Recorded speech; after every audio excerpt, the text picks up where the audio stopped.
So let's bring this mini series to a close. You may be thinking this is a lot of good information, but are there really any consequences I need to be worried about if my BCP and disaster recovery plans, audits, and control processes and vendors oversight are not up to snuff?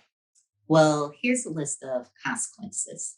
We mentioned this briefly, but you could be looking at receiving an unsatisfactory final review rating if Fannie Mae calls you up to be audited.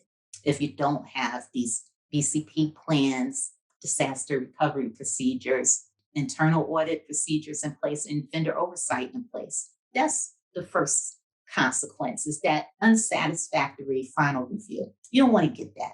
It's a big hassle.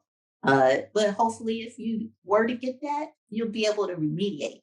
But if you're not able to remediate the terms in a timely, period for Fannie Mae, you could look at getting suspended, taken off of the Fannie Mae approved seller servicer list. I mean, that can get you in some hot water with your clients, with consumers who Fannie Mae loans you are managing.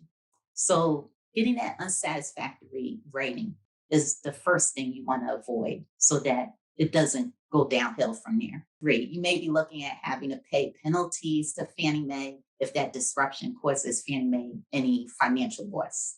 Four, you may be looking at reputational harm to your company. I mean, if it gets out that you were suspended, taken off of the Fannie Mae approved list, that doesn't look too good for your company.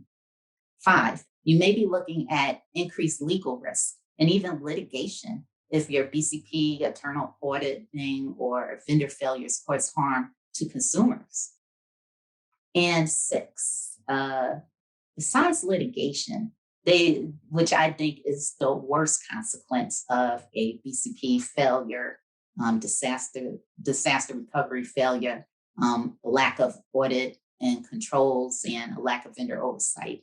That would be the worst consequence to me to actually be hauled to court by a consumer or a client.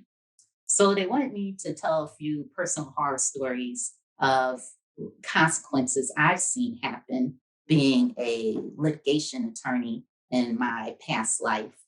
And I thought about it and I thought, well, I won't tell you any personal stories, but I will tell you that I heard through the grapevine of organizations that face litigation from consumers due to lack of vendor oversight and vendor data breaches that cause consumer harm.